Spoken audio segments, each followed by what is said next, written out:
Hello' everyone, আজি বলক আপোনালোকক দেখাওঁ আমাৰ শিৱসাগৰৰ এখন বিখ্যাত ফেঞ্চি বজাৰ। আপোনালোকে হয়তো শিৱসাগৰ ফেঞ্চি বজাৰ বুলি শুনি আচৰিত হৈছে।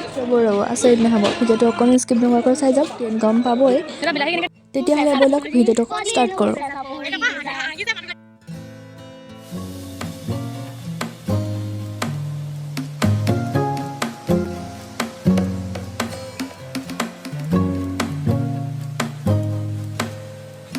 হেল্ল' এভৰিৱান, আজি আপোনালোকক দেখাম বলক আমাৰ শিৱসাগৰৰ ফেঞ্চি বজাৰ।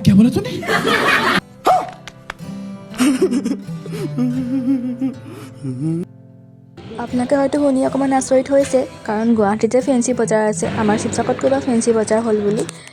একচুৱেলি সেইটো কথা নহয়, ফেঞ্চি বজাৰ লিখা ইয়াত দামবোৰ মানে অলপ সস্তাই আৰু মানে চবেই ল'ব পৰা জোখৰ দাম।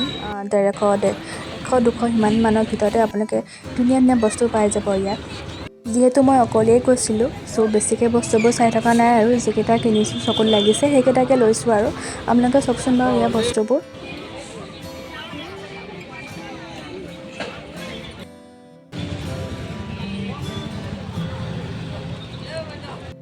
যিহেতু এইখন মাৰ্কেট অকল দেওবাৰে বহে আৰু ঠাণ্ডা দিনতে বহে, চ' বেছিকৈ অকল চুৱেটাৰে দেখিব বাৰু দেই, বেলেগ একো বেছি নাপায়। তাৰপৰা মই বস্তুকেইটা লোৱাৰ পাছতে আহিলোঁ চেণ্ডেল এযোৰ কিনিবলৈ কাৰণে। অকণমান চেণ্ডেল দেখিছেনে বাৰু, ইমান কিউট লাগিলে, সেইটো কাৰণে মই ভণ্টিৰ কাৰণে লৈ আহিলোঁ।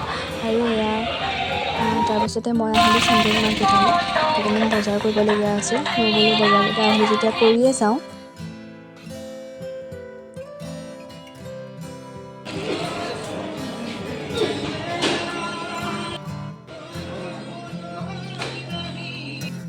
আৰু গৈয়ে মই প্ৰথমতে পিছে মাংস ল'লোঁ, তাৰপিছত মাছ ল'লোঁ আৰু শাক পাচলি কেইটামান বজাৰ কৰিবলগীয়া আছিলে।